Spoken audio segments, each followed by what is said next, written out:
जेके सा classes CA Suresh S Tejwani.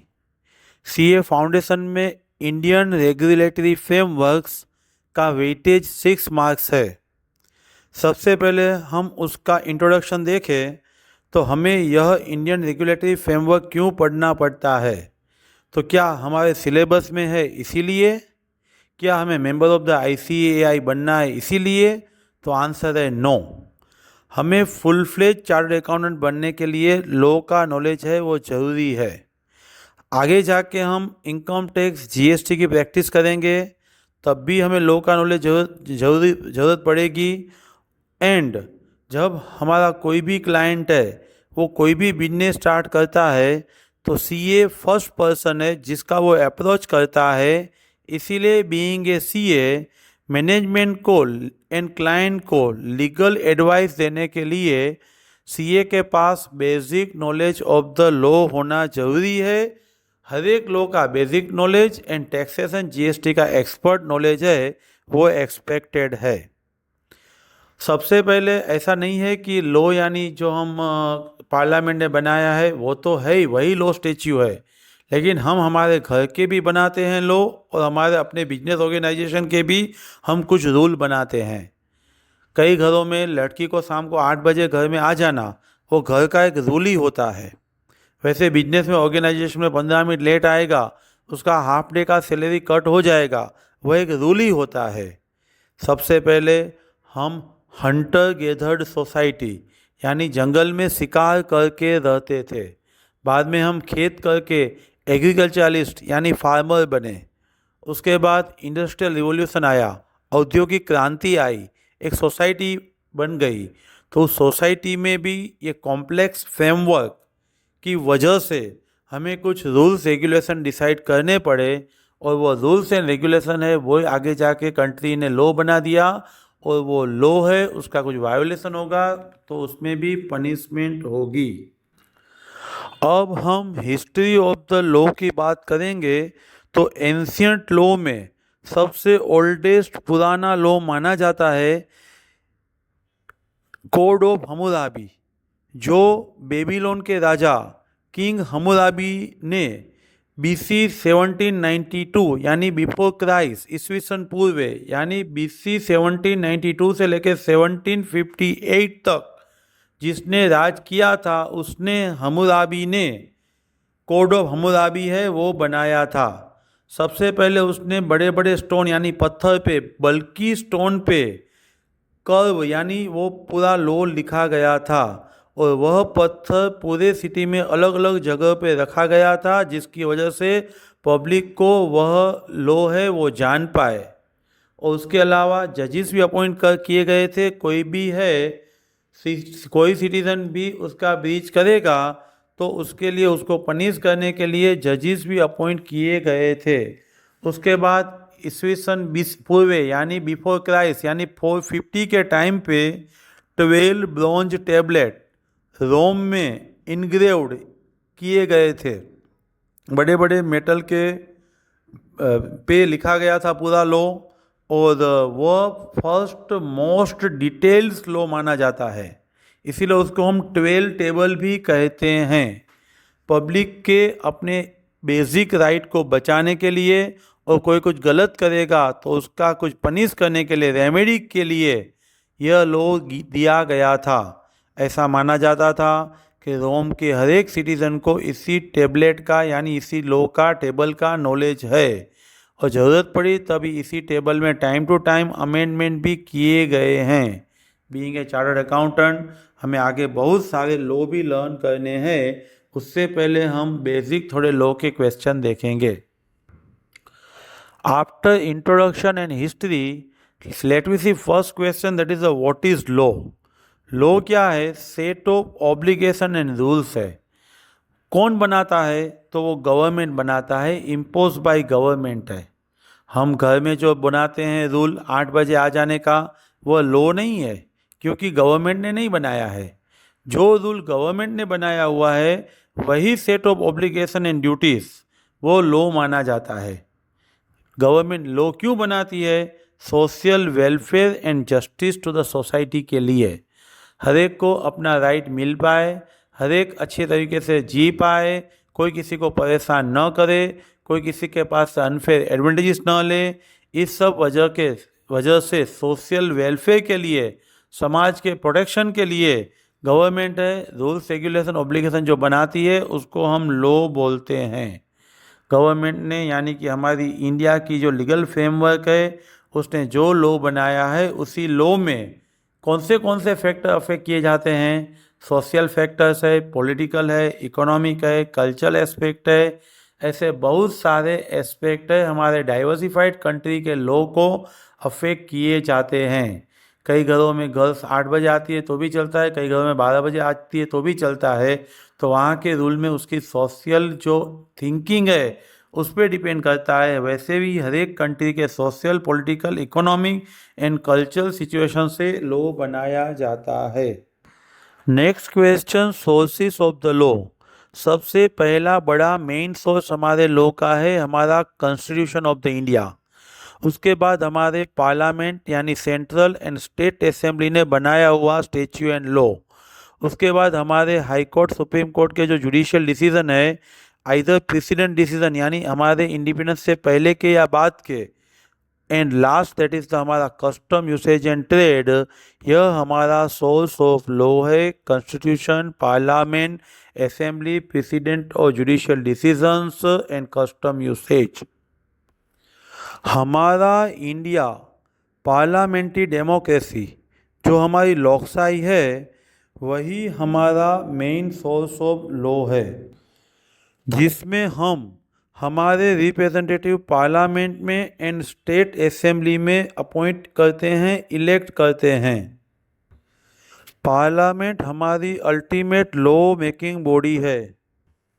Parliament ने पास किया हुआ लॉ पूरे इंडिया में अप्लाई होगा और स्टेट असेंबली ने पास किया हुआ लॉ रिस्पेक्टिव स्टेट में अप्लाई होगा। सबसे पहले यूके की पार्लियामेंट ने 1935 में गवर्नमेंट ऑफ इंडिया एक्ट 1935 पास किया हुआ था, जिसमें यूनिटरी टू फेडरल राइट्स दिए गए थे एंड सर्टेन पावर सेंटर को, सर्टेन पावर स्टेट को दिए गए थे। इन 1937 अपीलेट पर्पस के लिए फेडरल कोर्ट एस्टेब्लिश किया गया था।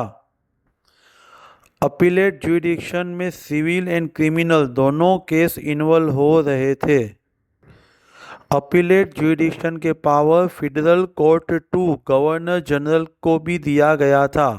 फेडरल कोर्ट है वो 12 इयर्स तक चला, जिसमें उसने 151 केसेस हर्ड किया हुआ था और आफ्टरवर्ड्स ये फेडरल कोर्ट है वो हमारी करंट जो सुप्रीम कोर्ट है, अपेक्स कोर्ट है, उसमें कन्वर्ट हो गई।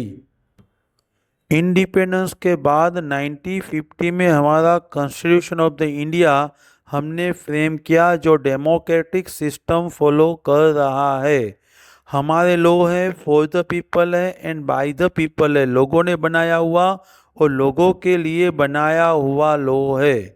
हमारा लॉ है हमारे इंडियन सिटीजन के जो बेसिक फंडामेंटल राइट्स है उसको प्रोटेक्ट करने का पर्पस है। हमारे लॉ में सेंट्रल एंड स्टेट गवर्नमेंट के ड्यूटीज एंड पावर डिसाइड किए हुए हैं। इसीलिए इंडिया का लॉ है वो hybrid legal system, interconnected system है। इंडिया के कॉन्स्टिट्यूशन में law making power, central list, state list and current list, ऐसे 3 पार्ट में डिवाइड किए हुए हैं। उस लिस्ट के आधार पे डिसाइड किया जाता है कौन सा लॉ है वो सेंटर बनाएगा और कौन सा लॉ है वो स्टेट बनाएगा। हमारा इनकम टैक्स जीएसटी का लॉ है वो सेंट्रल एक्ट है, वह लॉ पूरे इंडिया में एप्लीकेबल होगा और central government ministry of finance के थ्रू लॉ बनाती है। कई लॉ है वो सेंट्रल एंड स्टेट दोनों के साथ हाइब्रिड कंबाइंड पावर है। Example stamp duty, stamp duty वो हमारा सेंट्रल एंड स्टेट दोनों साथ में मिलकर लॉ बनाते हैं। Next very important question, process of making of law, बहुत बार एग्जाम में पूछा जाता है। सबसे पहले डिस्कशन एंड डिबेट के लिए जो ड्राफ्ट पार्लियामेंट में प्रेजेंट किया जाता है, that will be the bill. उसके बाद लोकसभा में बिल पास किया जाता है, आफ्टरवर्ड राज्यसभा में। दोनों में पास होने के बाद प्रेसिडेंट की असेंट ली जाती है और प्रेसिडेंट की असेंट लेने के बाद ऑफिशियल गेजेटिंग में पब्लिश किया जाता है। ऑफिशियल गेजेटिंग में जो इफेक्टिव डेट लिखा होता है उसी डेट से रूल इन्फोर्स होता है, और ऑफिशियल गेजेटिंग में इफेक्टिव डेट नहीं लिखा है तो गेजेटिंग में जब हम इंट्रोड्यूस करते हैं, पब्लिश करते हैं, उसी दिन से लॉ एप्लीकेबल होता है। इन शॉर्ट, बिल है वो पार्लियामेंट, बाद में लोकसभा, राज्यसभा, प्रेसिडेंट का कंसेंट एंड ऑफिशियल गेजेटिंग में नोटिफाइड, यह उसके स्टेप हैं। टाइप्स ऑफ लॉ में सबसे पहले criminal law, civil law, common law and principle of the natural justice. First type है criminal law,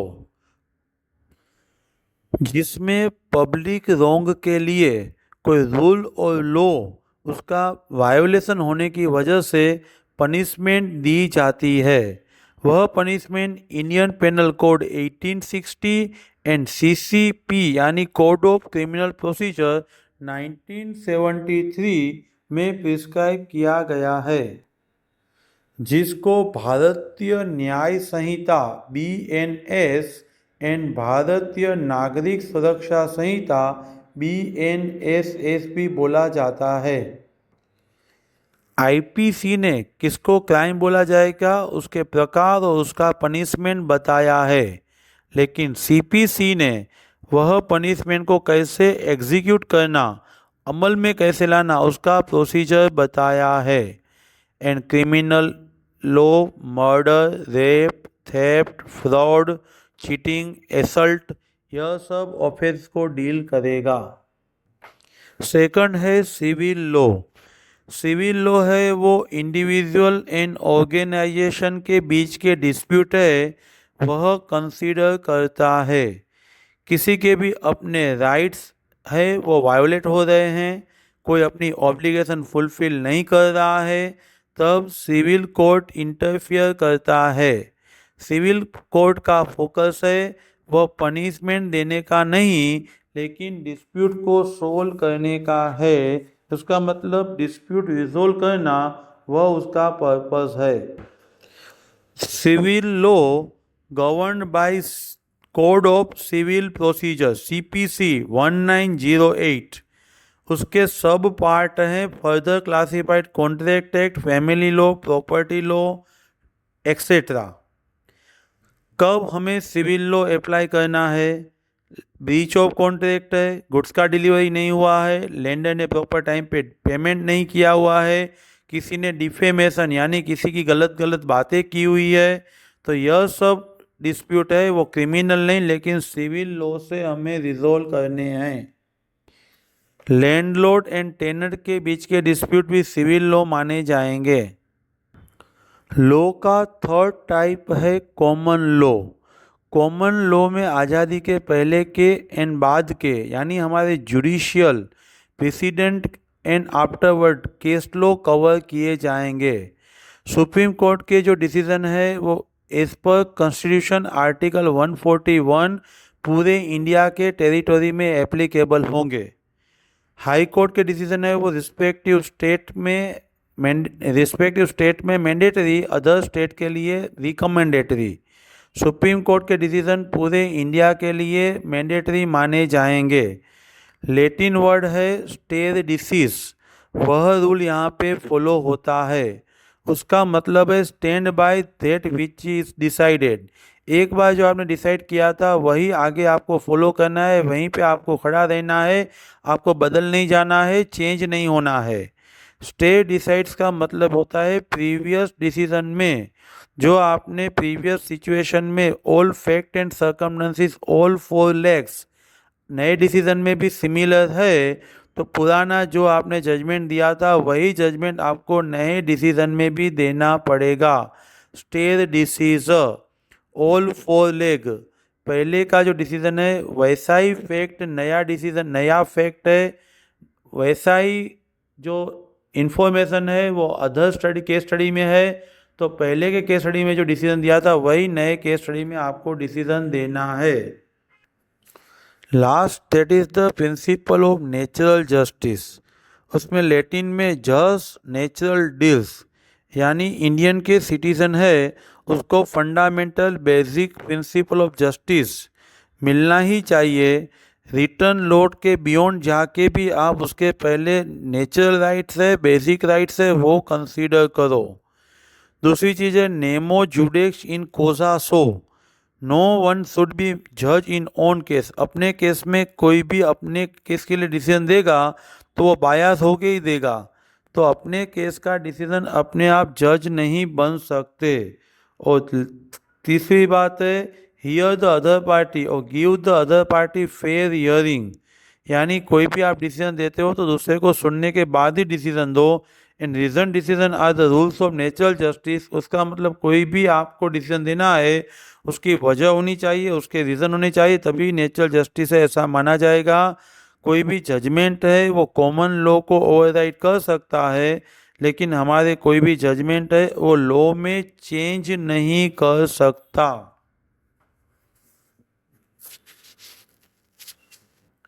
enforcing the law, parliament में और स्टेट असेंबली में सिर्फ लॉ बना के हमारा काम पूरा नहीं हो रहा है।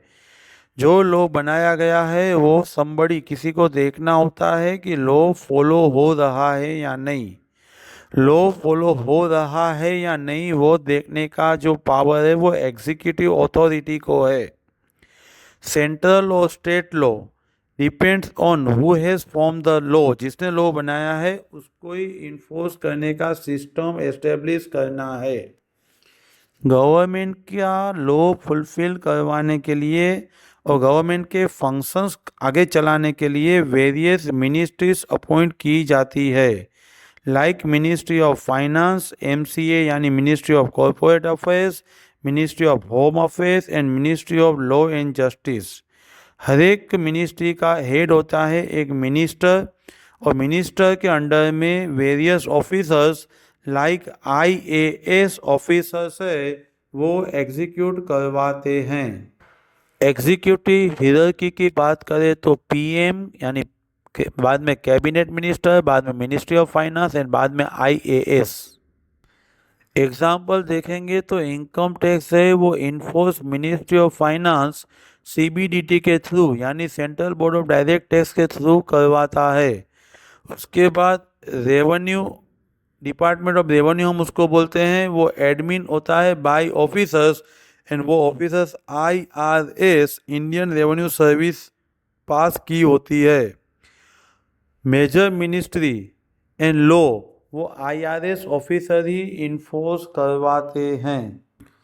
मिनिस्ट्री ऑफ फाइनेंस का दूसरा नाम है वित्त मंत्रालय, जो गवर्नमेंट ऑफ इंडिया, इंडिया का इकोनॉमी, इंडिया का treasury, taxation, financial regulation, financial institutes, capital market,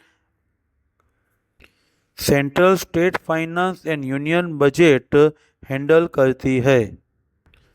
finance ministry का इम्पोर्टेंट फंक्शन है यूनियन बजट प्रेजेंट करने का।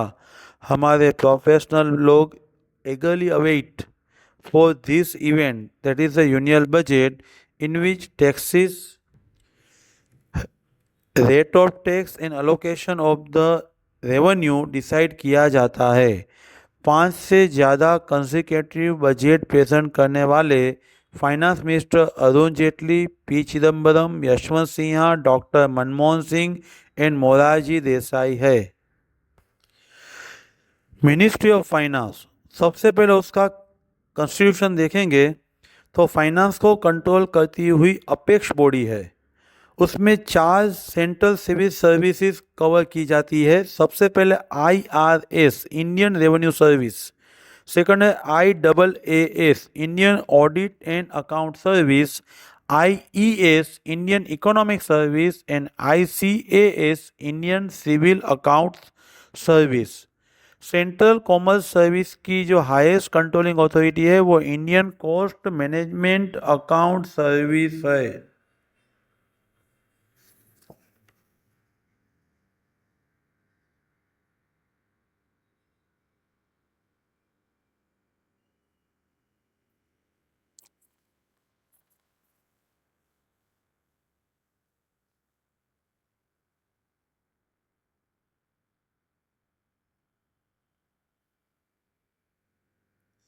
मिनिस्ट्री ऑफ फाइनेंस के department of economic affairs, expenditure, revenue, financial services, investment and public asset management and public enterprise है।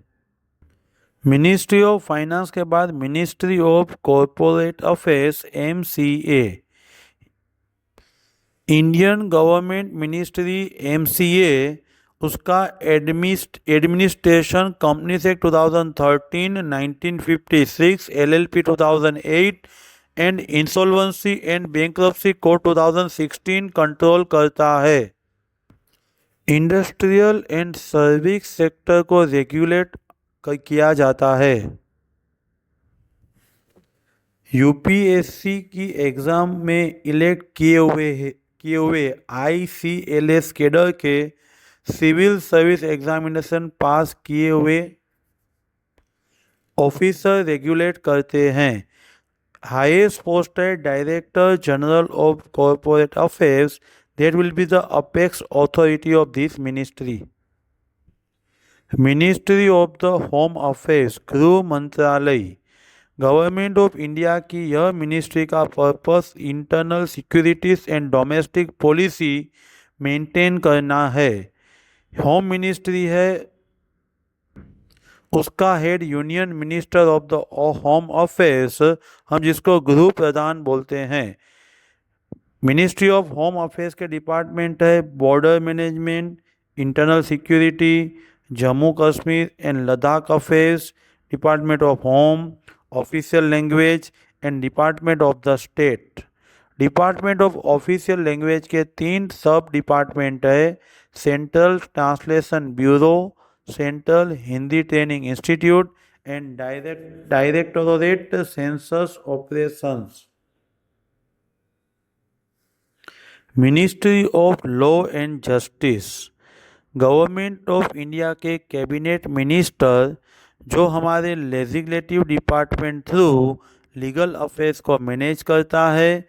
Legislative activity this department से किया जाता है एंड डिपार्टमेंट ऑफ जस्टिस के थ्रू हमारा जस्टिस का एडमिनिस्ट्रेशन, यानी किसी को अनफेयर बेनिफिट न मिल पाए वह भी यह मिनिस्ट्री कंट्रोल करती है।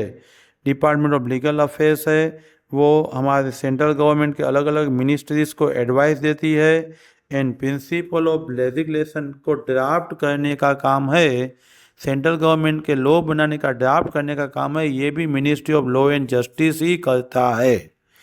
Ministry of law and justice के 3 पार्ट है, department of legal affairs, legislative department and department of justice. Now SEBI, security and exchange board of India, ये हमारी commodity and security market India में है, उसको regulate करती है। सेबी का ओनरशिप मिनिस्ट्री ऑफ फाइनेंस के पास है। सेबी एस्टेब्लिश 12 अप्रैल 88 में किया गया है और उसको स्टैट्यूटरी पावर सेबी एक्ट 1992 के थ्रू 30 जनवरी 1992 को मिला है। RBI reserve bank of India है, वो इंडिया की सेंट्रल बैंक है। इंडिया की बैंकिंग सिस्टम को रेगुलेट करने की रिस्पॉन्सिबिलिटी RBI की है। RBI का ओनरशिप भी ministry of finance, government of India ही है। हमारे इंडिया की जो करेंसी है रुपीस है, उसको कंट्रोल करना, इश्यू करना और मेंटेन करना वह रिस्पॉन्सिबिलिटी RBI की है।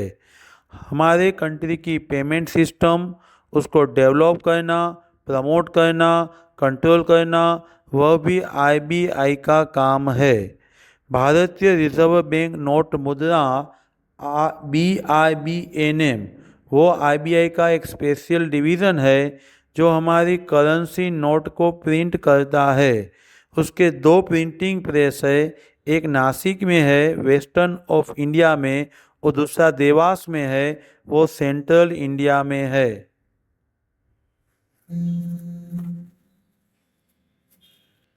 National payment corporation of India RBI का एक स्पेशलाइज्ड डिवीज़न है जो हमारी पेमेंट एंड सेटलमेंट की सिस्टम को रेगुलेट कर रही है।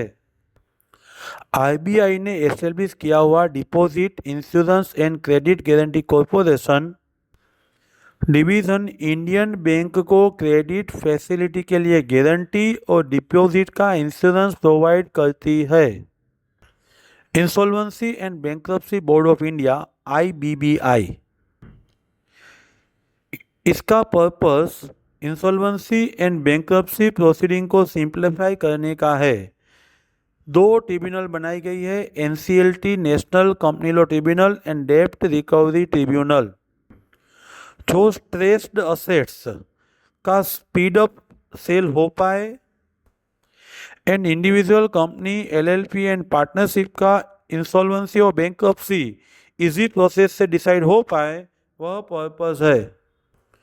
5 मई 2016 को लोकसभा में बिल पास करके 1 अक्टूबर 2016 से insolvency and bankruptcy code establish and enforce किया गया है। Insolvency professional agency IPA, insolvency professionals IP and information utilities in India को रेगुलेट करने का काम IBBI करती है। लास्ट क्वेश्चन है इंडियन जुडिशियल सिस्टम का स्ट्रक्चर। इंडियन सिटीजन्स के बीच में and Indian citizens and government के बीच में कोई भी डिस्प्यूट है, वो डिस्प्यूट रिजोल्व करने का काम हमारी जुडिशियल सिस्टम करती है। जुडिशरी सिस्टम के फंक्शन में फर्स्ट एक्ट एंड कोड का इंटरप्रिटेशन करना, डिस्प्यूट है उसको रिजोल्व करना, एंड हमारी इंडिया के सिटीजन के बीच में जो जस्टिस फेयरनेस है वो एस्टेब्लिश करना। इंडियन जुडिशरी सिस्टम की हियरकी में टॉप पे सुप्रीम कोर्ट है, high court followed by supreme court, then district court है। In short supreme court, high court and district court, इस सीक्वेंस में हमारी हियरकी है। हाई कोर्ट का डिसीजन रिस्पेक्टिव स्टेट में अप्लाई होता है, अदर स्टेट के लिए सिर्फ परसिवेसिव है यानी हेल्पफुल है। सुप्रीम कोर्ट का डिसीजन हमारे कॉन्स्टिट्यूशन के आर्टिकल 141 की वजह से पूरे इंडिया में अप्लाई होता है, वो फाइनल डिसीजन माना जाता है। सुप्रीम कोर्ट है वो apex body, highest body of the judiciary है। 26 जनवरी 1950 में एस्टेब्लिश किया हुआ है। चीफ जस्टिस ऑफ इंडिया है वो आर्टिकल 126 के मुताबिक अपॉइंट किया हुआ है, वो सुप्रीम कोर्ट की हाईएस्ट अथॉरिटी है। हमारे सुप्रीम कोर्ट के प्रिंसिपल बेंच में 7 मेंबर थे including chief justice of India, उसका मतलब एक चीफ जस्टिस ऑफ इंडिया और दूसरे 6 मेंबर थे। अभी प्रेजेंटली हमारे total member including chief justice of India 34 है। केसेस का वर्कलोड बढ़ने की वजह से बेंच संख्या भी बढ़ाई गई है। कोई भी इंडियन सिटीजन को, इंडिविजुअल को कुछ भी अनजस्टिस लगेगा तो आर्टिकल 32 के मुताबिक रीट पिटीशन सुप्रीम कोर्ट में रिलीफ के लिए फाइल की जाती है। हम जो डायरेक्टली कोर्ट में केस दाखिल करते हैं वह जो है वो रीट पिटीशन बोला जाता है। नेक्स्ट है हाई कोर्ट। हर एक स्टेट में एंड यूनियन टेरिटोरी में हाईएस्ट कोर्ट है वो हाई कोर्ट है। आर्टिकल 214 के मुताबिक हर एक स्टेट में एक हाई कोर्ट होना चाहिए। High court appellate jurisdictional authority and supervisory jurisdictional authority है। आर्टिकल 227 हमारे जो कॉन्स्टिट्यूशन का है वो हाई कोर्ट को सुपरवाइजरी पावर भी दे रहा है। इंडिया में 5 हाई कोर्ट्स है।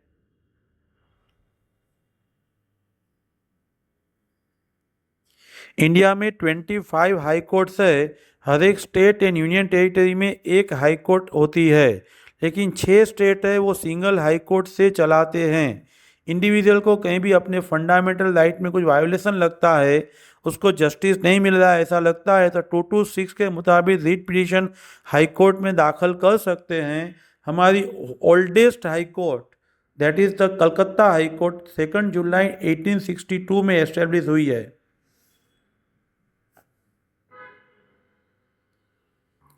हाई कोर्ट के बाद next level that is the district court है। डिस्ट्रिक्ट जजिस है, डिस्ट्रिक्ट कोर्ट है वो सिविल मैटर्स देखते हैं। कोई भी कॉन्ट्रेक्चुअल डिस्प्यूट है, कोई डैमेजेस है, कोई क्लेम है, वो सब सिविल लॉ है वो डिस्ट्रिक्ट कोर्ट में देखा जाता है। एंड सेशन कोर्ट है वो क्रिमिनल मैटर है वो हैंडल करता है।